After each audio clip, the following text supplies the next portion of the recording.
Hey, Emily Quisenberry here from emilyquisenberry.com, and I'm just curious, what do you think when people say you're good at sales? Has anybody ever said that to you?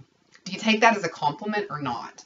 Because I find that most people don't take that as a compliment. We don't want to be perceived that way by people because we think that it's negative, that it's being shifty or being, inauthentic or being pushy, and that's the last thing that we want.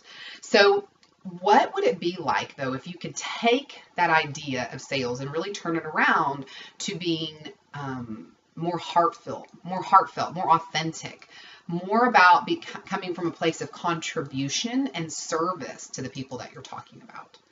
I want you to imagine what it would be like to really think of this idea and this part of your business as being a solutions provider. Pretty cool thought, right?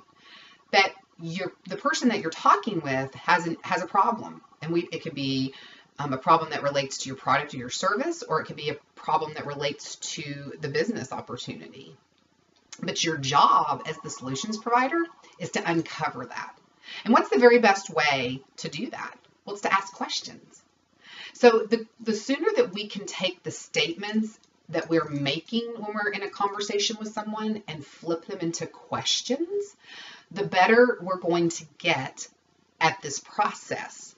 Because what I have found is that people make decisions based off of two emotions. It's either the idea of avoiding pain or dealing with pain, or gaining pleasure.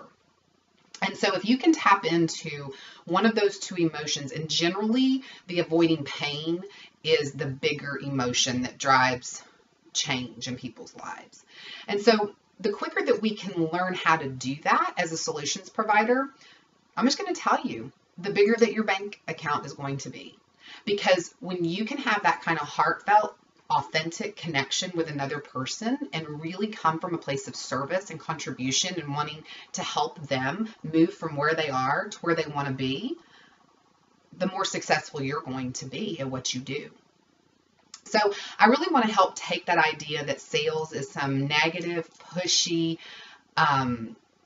career and change it into that we can actually sell and by serving other people.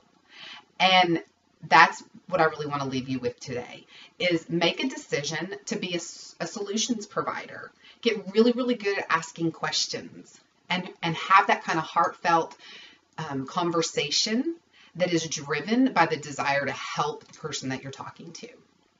So listen, I'm going to actually be covering this more in depth on the webinar on Wednesday night. So go ahead and grab a spot. There's going to be a link in the post. Get registered so that you can learn how to be a better solutions provider. And then if you haven't grabbed that my prospecting blueprint that's really going to give you the scripts that I used to become a top recruiter in my company last year, then click on that link and get those today. Learn the information and put it into practice so that you can start to create the success that you're looking for. Hey, listen, thanks so much, and I'll look forward to seeing you in the next post.